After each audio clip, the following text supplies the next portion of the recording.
Donc bonjour, aujourd'hui on est réunis place de la République depuis 17h30 à Paris pour exiger la libération des prisonniers politiques, des prisonniers de guerre en Azerbaïdjan. Donc depuis la guerre, il y a toujours un peu plus de 300, on estime que c'est un peu plus de 300 prisonniers de guerre détenus en Azerbaïdjan. On sait déjà, selon certaines organisations humanitaires, qu'au moins deux sont morts des tortures en réalité qu'ils ont subies. Donc c'est proprement inacceptable. L'Azerbaïdjan ne respecte rien avant la guerre, pendant la guerre et même après la guerre.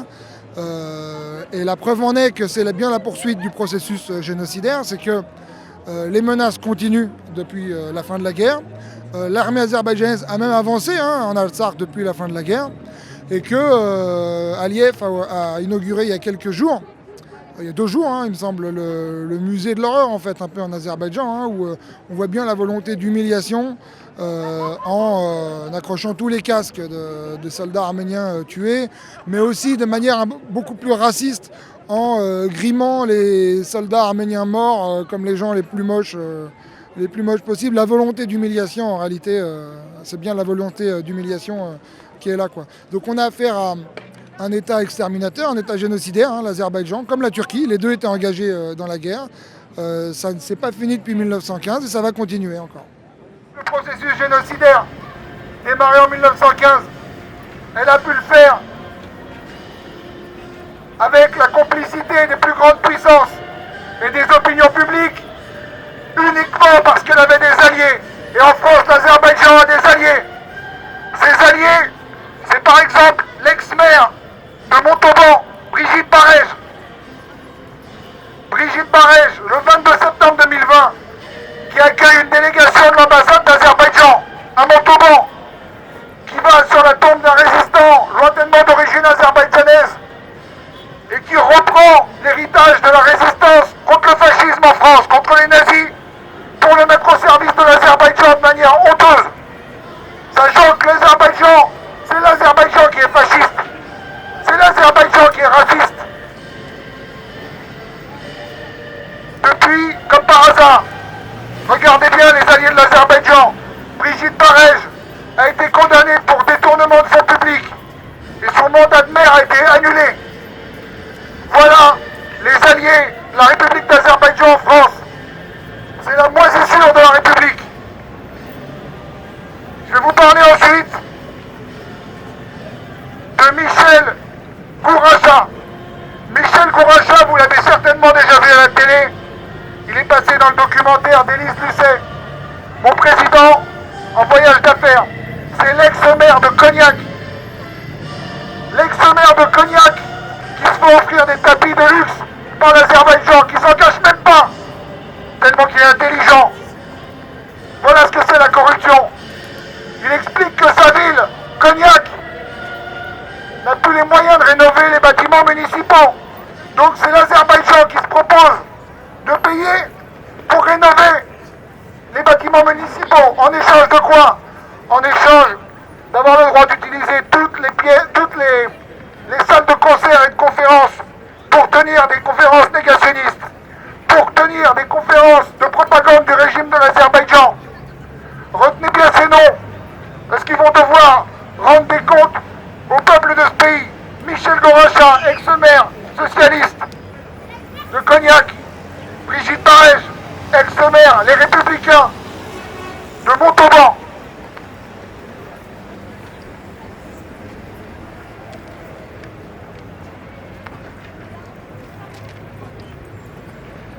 Ensuite, dans les relais d'opinion qu'il y a en Azerbaïdjan en France, vous avez le président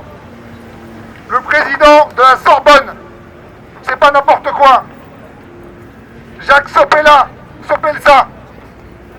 qui en plus de faire tenir des conférences dans la Sorbonne azerbaïdjanaise, signe des tribunes qui demandent l'arrêt des soi-disant occupations arméniennes de l'Artsakh.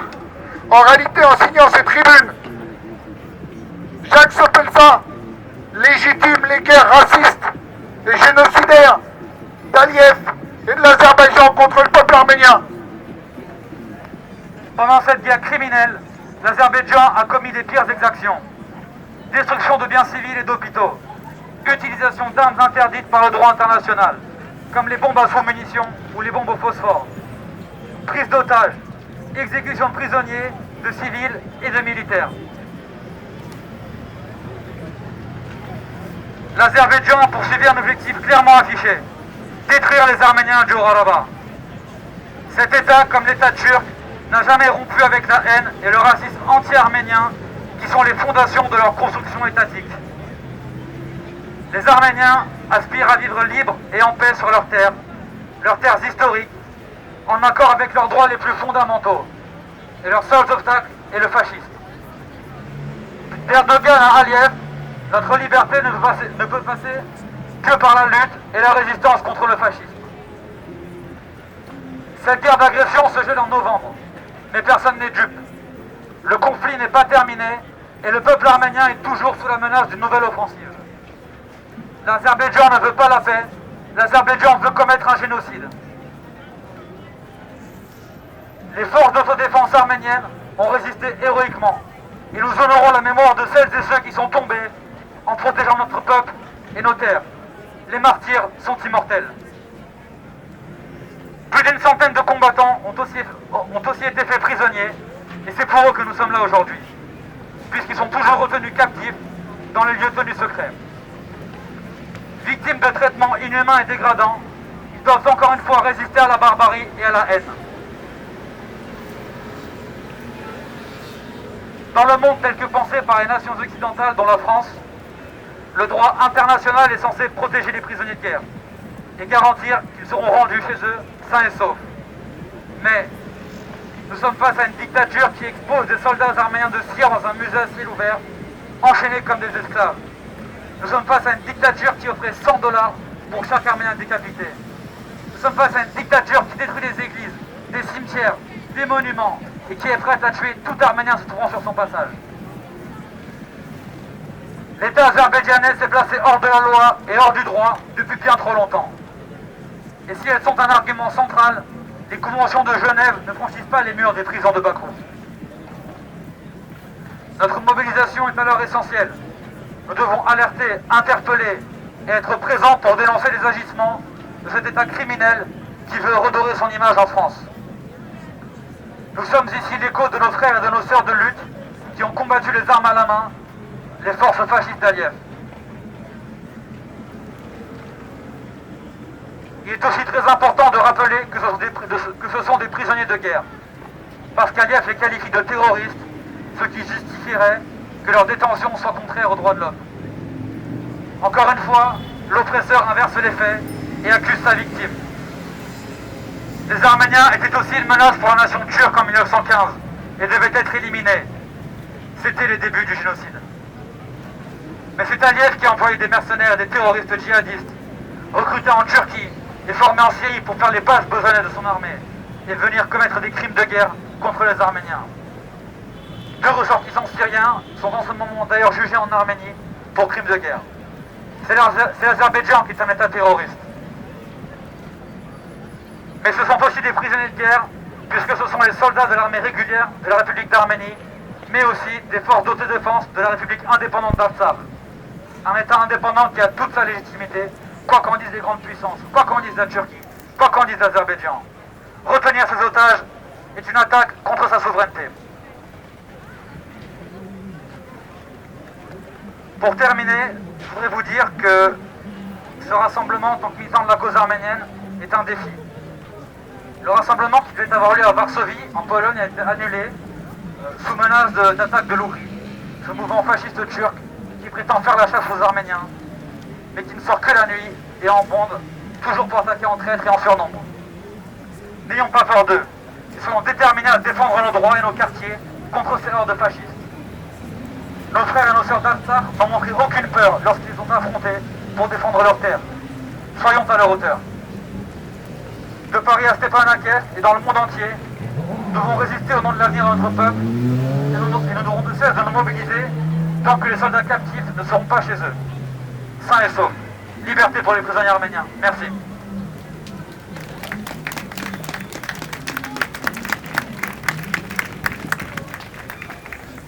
Tout le monde. Il y a quelques jours, des militants kurdes à Lyon attaqué par des fascistes. En moins de 2 jours, le consulat de Turquie à Paris a été attaqué par des militants kurdes. L'association fasciste Lougri, proche des Lougri de Marignan, a été attaquée. Charge à nous de pouvoir répondre. Force à nous de pouvoir répondre. Et arrêtons enfin de nous appeler au calme en permanence. Nous ne vivons pas en France pour faire la guerre. Mais soyons clairs, on ne laissera pas passer le fascisme.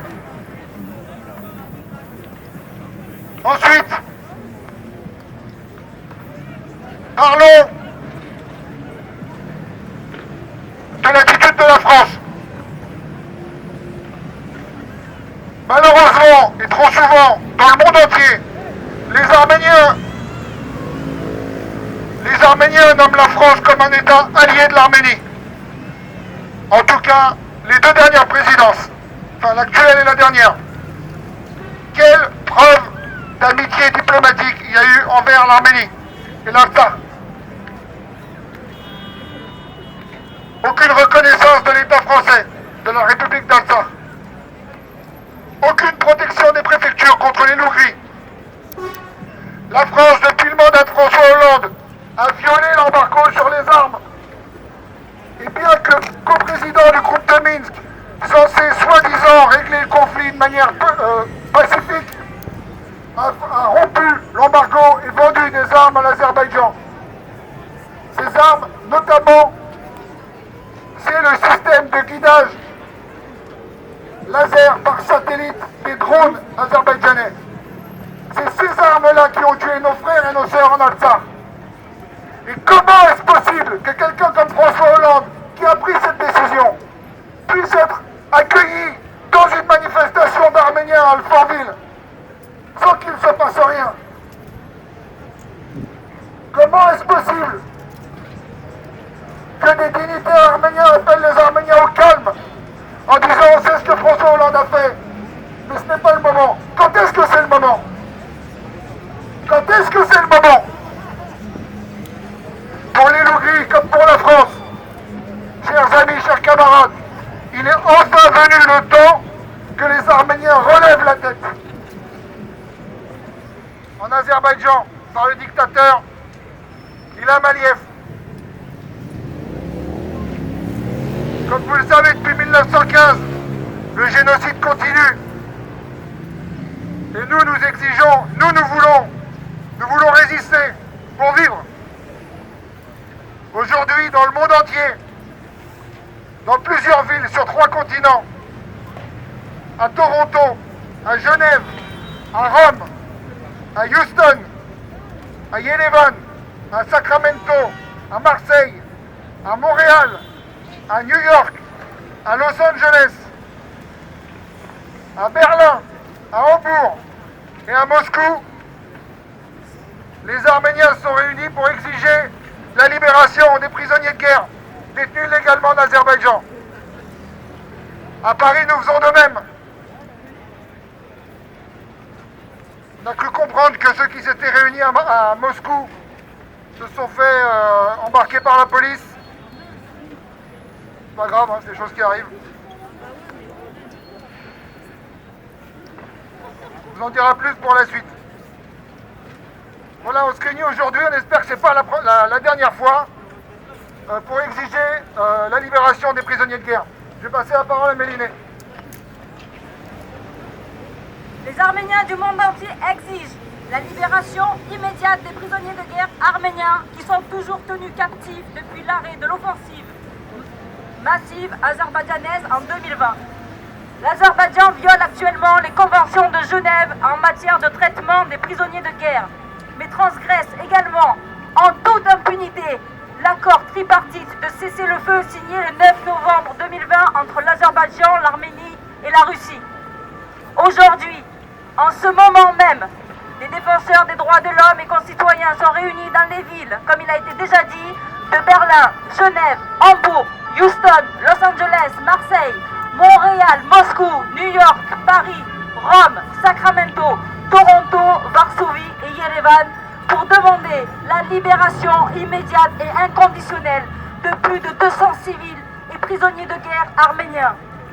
Ces derniers sont détenus illégalement, qui plus est dans des conditions absolument inhumaines, au sein des prisons azerbaïdjanaises depuis la fin de la guerre, le 9 novembre 2020. En revanche, tous les prisonniers de guerre détenus par les Arméniens ont été libérés et les blessés soignés.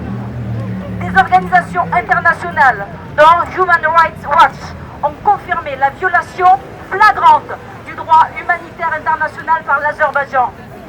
De plus, le 9 mars 2021, la Cour européenne des droits de l'homme s'est adressée au comité des ministres du Conseil européen, alertant que Bakou ne respectait pas les conditions fixées par la Cour elle-même en ce qui concerne le retour des prisonniers arméniens. Au nom de la dignité humaine, nous sommons nos gouvernements nationaux, nos concitoyens, l'Organisation des Nations Unies, les organisations et défenseurs des droits de l'homme, d'imposer de l'Azerbaïdjan la libération immédiate et sans condition de tous les prisonniers de guerre arméniens.